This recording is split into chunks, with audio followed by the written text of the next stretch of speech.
Hello friends, welcome back to my channel. আশা করি সবাই খুব ভালো আছেন। এখন তো আমের মৌসুম চলছে, বাজারেও প্রচুর আম পাওয়া যাচ্ছে। তাই আজকে আমি আম দিয়ে একটি ডেজার্ট আইটেম করে দেখাবো। সেটি হচ্ছে আমের সন্দেশ। এটি খেতে খুবই টেস্টি হয়, আর এতে আমের ফ্লেভারটাও থাকে। আর এটি তৈরি করাও খুবই সহজ। কয়েকটি উপকরণ দিয়েই আপনারা ঘরে দোকানের মতো আম সন্দেশ তৈরি করে নিতে পারেন। ছোট থেকে বড় সবাই খুবই পছন্দ করবে। তাই আমের মৌসুম শেষ হওয়ার আগেই আমার এই রেসিপিটি ফলো করে বাড়িতেই তৈরি করে নিন ভীষণ মজার আম সন্দেশ। পাকা আমের পাল্প নিয়েছি 1 বাটি। আপনারা ব্লেন্ডারে ব্লেন্ড করার পর অবশ্যই এটাকে চালনি দিয়ে চেলে নেবেন, যাতে এতে কোনো রকম আঁশ না থাকে। এরপর নিয়েছি ছানা। 1 লিটার দুধকে ভালো করে জাল দিয়ে তাতে ভিনেগার দিয়ে আমি এই ছানাটা তৈরি করেছি। 1 লিটার দুধ থেকে প্রায় 200 গ্রামের মতো ছানা তৈরি হয়েছে। এখন একটি ব্লেন্ডারে প্রথমে তৈরি করে রাখা ছানাগুলোকে নিব। এরপর দিচ্ছি তৈরি করে রাখা আমের পাল্প। এখানে অবশ্যই খেয়াল রাখতে হবে আমটা যেন মিষ্টি হয়, টক হলে খেতে খুব একটা ভালো হবে না। এরপর দিচ্ছি 3 চা চামচের মতো চিনি। অবশ্যই আপনারা নিজেদের টেস্ট অনুযায়ী চিনিটা দিয়ে দিবেন। এখন সবকিছু খুব ভালোভাবে ব্লেন্ড করে একটা স্মুথ পেস্ট তৈরি করে নিব। আপনারা বেশি পরিমাণ সন্দেশ বানাতে চাইলে এই পদ্ধতিতেই পরিমাণগুলোকে একটু বাড়িয়ে নেবেন। এখন একটি কড়াইতে সামান্য পরিমাণ ঘি দিয়ে চারদিকে খুব ভালোভাবে স্প্রেড করে দিতে হবে, যাতে আমের মিশ্রণটা দেওয়ার পর কড়াইতে লেগে না যায়। আর চুলোর আঁচটা অবশ্যই কমিয়ে নিতে হবে। আম আর ছানার মিশ্রণটিকে কড়াইতে দেওয়ার পর কন্টিনিউয়াস নাড়িয়ে যেতে হবে, যেন নিচে লেগে না যায়।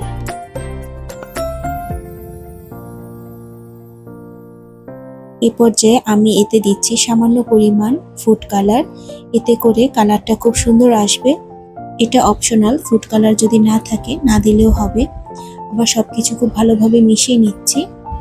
এখন আর তেমন কোনো কাজ নেই, শুধু মিশ্রণটাকে ভালোভাবে নাড়িয়ে শুকিয়ে নিতে হবে। আগে থেকে আমন্ড আর পেস্তা বাদাম আমি গুঁড়ো করে রেখেছিলাম, তা থেকে কিছুটা দিয়ে ভালোভাবে মিশিয়ে দিলাম। আর দিচ্ছি 2 টেবিল চামচের মতো গুঁড়ো দুধ। গুঁড়ো দুধটা দিলে টেস্টটা খুবই ভালো আসে। আবার সবকিছু খুব ভালোভাবে আমি মিশিয়ে নিচ্ছি। আর খেয়াল রাখতে হবে গুঁড়ো দুধের যেন লাম্পস না থাকে। খুব ভালোভাবে স্প্যাচুলা দিয়ে আমি মিশিয়ে নিচ্ছি। ভিডিওটি ভালো লাগলে অবশ্যই আমার চ্যানেলটিকে সাবস্ক্রাইব করে আমার পাশে থাকবেন। আর পাশে থাকা বেল বাটনটিকে অবশ্যই প্রেস করে দিবেন। লাইক, শেয়ার ও কমেন্টস করে আমার চ্যানেলটিকে সামনে এগিয়ে নিয়ে যেতে সাহায্য করবেন। প্রায় 15 মিনিট পর আমের মিশ্রণটা অনেকটাই টাইট হয়ে এসেছে, আর কড়াই থেকেও ছেড়ে ছেড়ে আসছে। এই অবস্থাতে আমি নামিয়ে নিব, কারণ এর থেকেও বেশি টাইট করলে সন্দেশটা যখন ঠান্ডা হবে তখন অনেক বেশি শক্ত হয়ে যাবে।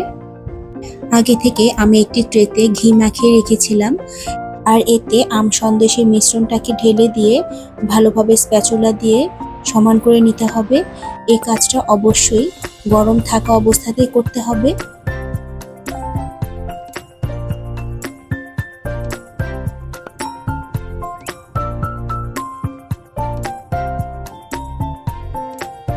সন্দেশের উপর এখন বাদামের গুঁড়োগুলোকে সুন্দর করে সাজিয়ে দিচ্ছি।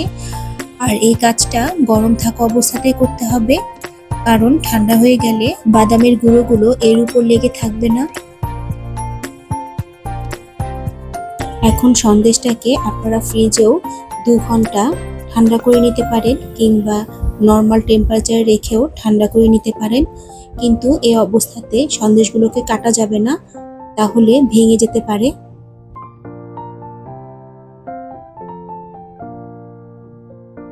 ফিরে এলাম প্রায় 2 ঘন্টা পর। ফ্রিজে রেখে আমের সন্দেশটাকে সম্পূর্ণরূপে ঠান্ডা করে নিয়েছি। এখন ছুরি দিয়ে নিজেদের পছন্দ মতো শেপে আপনারা সন্দেশগুলো কেটে নিতে পারেন। অনেকে এতে এলাচ গুঁড়ো কিংবা গোলাপ জল ইউজ করেন, এতে আমের যে ফ্লেভারটা সেটা নষ্ট হয়ে যায়। এভাবে একবার অবশ্যই বাসায় ট্রাই করে দেখবেন, সবাই খেয়ে খুবই প্রশংসা করবে। ঘরে তৈরি করা এই আম সন্দেশ দোকানের থেকেও অনেক বেশি টেস্টি হয় খেতে। তো আজ এ পর্যন্তই। ফিরবো নতুন কোনো ভিডিও নিয়ে। সে পর্যন্ত সবাই খুব ভালো থাকবেন। আর ভিডিওটি শেষ পর্যন্ত দেখার জন্য সকলকে ধন্যবাদ।